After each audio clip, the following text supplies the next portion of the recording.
diga assim: Brasil, qual é o teu negócio? O nome do teu sócio? Confia em mim.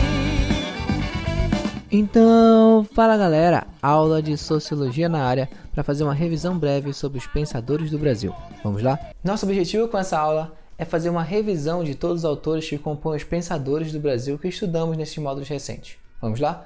O primeiro deles vai ser justamente o Gilberto Freire, o cara que criou o livro mais importante desses primórdios da sociologia no Brasil, o livro Casagrande e Senzala. E como eu sempre te explico, é só você perceber que eu tenho ali Casagrande e Senzala, ou seja, está fazendo uma equivalência entre os dois espaços. O conceito mais importante para nós relembrarmos aqui nessa revisão sobre Gilberto Freire é justamente o conceito de democracia racial desenvolvido por ele neste livro. Lembra que o Gilberto Freire ele é essencial para compreendermos esses primórdios da sociologia no Brasil, porque ele é um autor que primeiramente no Brasil vai valorizar a miscigenação. É justamente por esse caráter positivo que ele dá à miscigenação que ele é um autor muito importante. Mas apesar disso, ele vai entender que as relações entre negros e brancos no Brasil colonial era uma relação harmoniosa. E a palavra harmoniosa é importante para a gente poder entender esse contexto, mas que ela não apareça estritamente nos livros. Ele vai atenuar as relações, ele não vai demonstrar que elas foram marcadas por violência. Não é essa a síntese tida pelo Gilberto Freire, é justamente o inverso. A ideia de que essas relações eram harmoniosas e nós chamamos isso de democracia racial. Outro conceito importante também desenvolvido por esse autor foi o conceito de patriarcalismo polígamo, aquela ideia de que o homem branco, o dono dos escravos, ele era uma espécie de motor da miscigenação.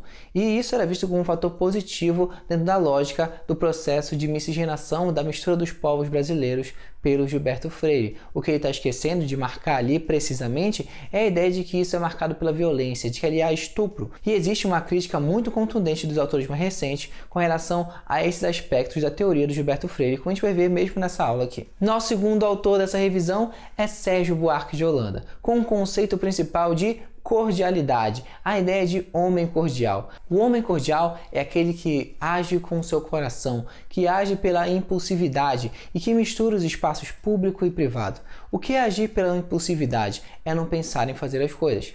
Lembra que para o Sérgio Buarque de Holanda, essa seria uma característica do Brasil rural, ou seja, quando o Brasil se urbanizasse por completo, diria esse autor, essa característica da cordialidade deveria sumir com o brasileiro. O problema é que ela não some, porque para ele essa característica era negativa. Ser cordial não era uma coisa boa. Ele demarcava que era uma característica sim do brasileiro, mas que era uma característica negativa, que deveria ser superada por esse homem que está se urbanizando, que está se industrializando. Essa ideia de mistura do público e privado a gente percebe cada vez que o ser humano tenta, no Brasil, absorver espaços públicos, por exemplo, na prática do nepotismo, a ideia de tornar o espaço público a sua casa. Podemos perceber a característica do jeitinho brasileiro que nós chamamos no cotidiano de um dos aspectos dessa cordialidade essencial para os brasileiros. Uma coisa importante é perceber que o brasileiro não quer demonstrar o que ele quer fazer, ele faz um jogo com as coisas. Nós usamos diminutivos para poder aproximar as pessoas, para poder demonstrar conhecimento sobre elas. Nós usamos apelidos para poder nos tratar de pessoas mais distantes de nós mesmos. Não utilizamos os pronomes de tratamento adequado nas suas relações pessoais. Isso é uma marca do povo brasileiro. Em resumo, a ideia é que o povo brasileiro teria uma característica essencial, a ideia de cordialidade.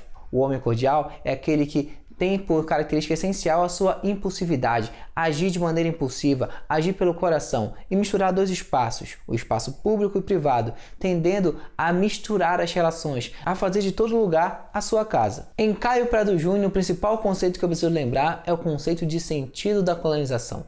Esse historiador marxista trouxe para nós a ideia de que desde que o Brasil nasceu, desde a sua colonização, esse Brasil hoje, não o Brasil indígena, mas o Brasil colonizado, o Brasil com a atual demarcação do território, desde que o Brasil foi formado como um projeto do país Portugal aqui nesse território, o Brasil já tinha um sentido, ele era orientado para fora. Ser orientado para fora significa hipervalorizar o que vem de fora e desvalorizar o que vem de dentro. Um Brasil que era essencialmente produtor de commodities, exportador de matéria-prima.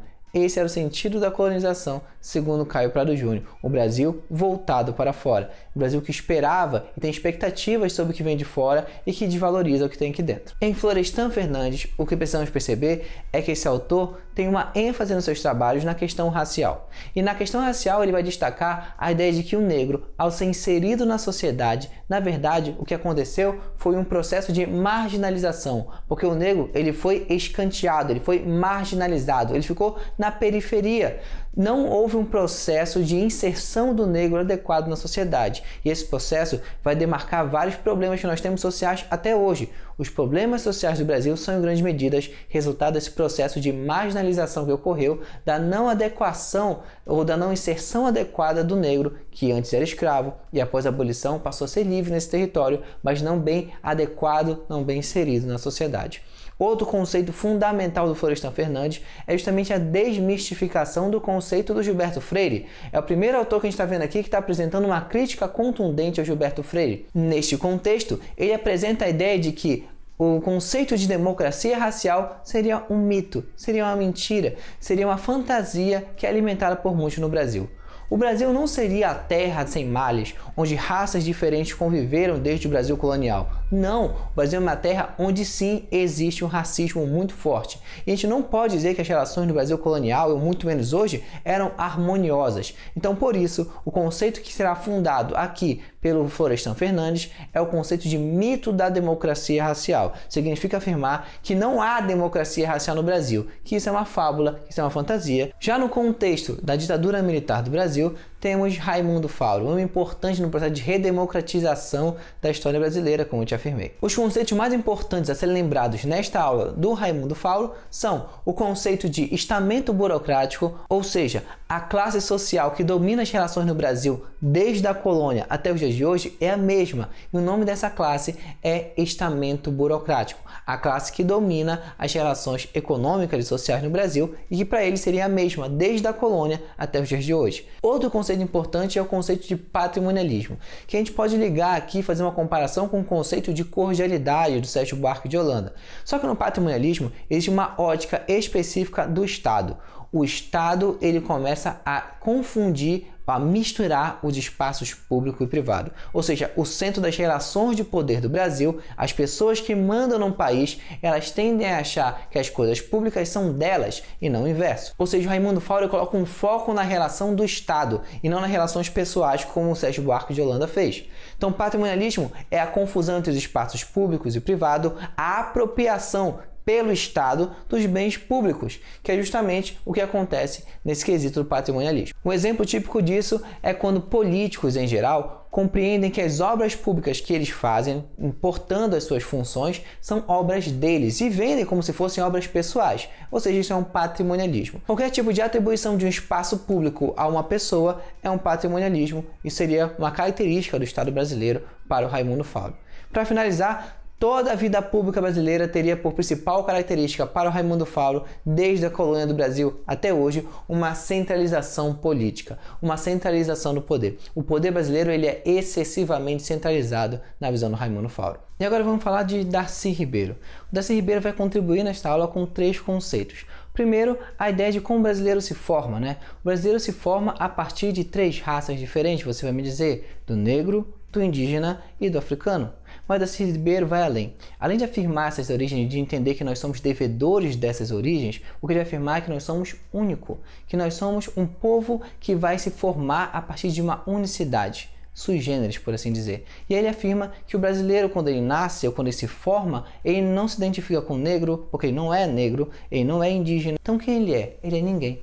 E ninguém não significa dizer que nós estamos abandonados, mas significa que é uma condição única na história. E aí que ele vai afirmar que uma das características básicas do brasileiro é justamente a ninguém-dade ou a ninguém-tude. Essa formação única do brasileiro não representar uma espécie de dependência direta com os outros povos, e sim na formação de uma coisa única. Lembra que o Darcy Ribeiro também vai entender que o território brasileiro tem tanta pluralidade cultural que não existiria um Brasil, e sim Brasis.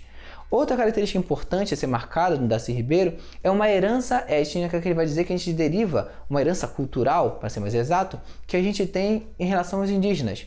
Derivado dos costumes dos indígenas de entregar uma esposa às pessoas que chegavam a tribos estrangeiros, nós herdamos a característica do cunhadismo no povo brasileiro. O que é o cunhadismo? A característica de fácil assimilação dos costumes e das pessoas estrangeiras na nossa cultura e no nosso ciclo familiar. Essa característica em si nós chamamos de cunhadismo no povo brasileiro.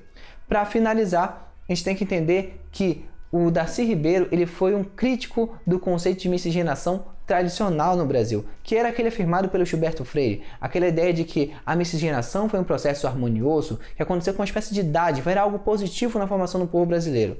O Darcy Ribeiro vai entender que esse processo é sim primordial, que nós somos devedores dele, somos oriundos desse processo de miscigenação. No entanto, este não foi um processo benéfico. A miscigenação foi um processo violento, uma espécie de tragédia que aconteceu na história do Brasil. Somos frutos de uma tragédia, é que afirma Darcy Ribeiro. Assim, o Darcy Ribeiro se constitui como um crítico do Gilberto Freire no que tange ao conceito de miscigenação, não esquece disso. E para finalizar essa aula, vamos falar do conceito da teoria da dependência, que é um conceito mais recente se comparado aos outros e vai falar desse mundo globalizado, por assim dizer. Lembra que muitos dos filósofos da teoria da dependência, dos sociólogos, dos pensadores, estão formulando ela junto com esse conceito de globalização. Alguns vão afirmar, inclusive, que nem sabiam desse conceito quando estavam formando e, de alguma forma, descrevem um processo de globalização. O que esses caras vão dizer? Que não existem países desenvolvidos e países subdesenvolvidos. Existem, na verdade, países centrais e países periféricos. E que os países centrais, eles precisam dos países periféricos para sobreviver. Ou seja, existe uma lógica de dependência dos países centrais para com os países periféricos para que exista a manutenção do mercado. O mercado precisa desses países periféricos. Ou seja, o que a teoria da dependência faz é tirar a culpa dos países subdesenvolvidos de si mesmo sobre o processo. Ou seja, um país não é subdesenvolvido porque ele merece, porque ele não se esforçou o suficiente, ou porque ele não conseguiu se desenvolver. E sim porque existe toda uma lógica de manutenção da condição, porque é necessário para os países centrais que esses países continuem assim. Dentro dessas teorias da dependência, existem vários ramos. A gente viu aqui o ramo defendido pelo Fernando Henrique Cardoso, que constitui essencialmente uma crítica ao marxismo clássico. E nessa via defendida pelo Fernando Henrique Cardoso, dessa crítica ao marxismo clássico, entendia que os países periféricos não poderiam ascender, segundo o marxismo clássico, a uma melhora econômica, a um desenvolvimento, senão por meio da revolução, a luta armada. Era isso que postulava, é isso que dizia o marxismo clássico. Diferente disso, a solução apresentada pelos teóricos da dependência do tipo do Fernando Henrique Cardoso vão apontar que há possibilidade sim de um desenvolvimento econômico sem a ideia de uma luta armada, através de uma aliança entre os países da América Latina ou dos seus círculos mais próximos. A aliança econômica possibilitaria o desenvolvimento desses países e não apenas a via revolucionária, como afirmavam os marxistas clássicos. Essa é uma das principais considerações com relação à teoria da dependência que nós precisamos marcar para essa aula. É isso, galera. Vamos ficando por aqui. Revisamos todos os conteúdos. Qualquer dúvida, reveja outros vídeos no canal. Valeu!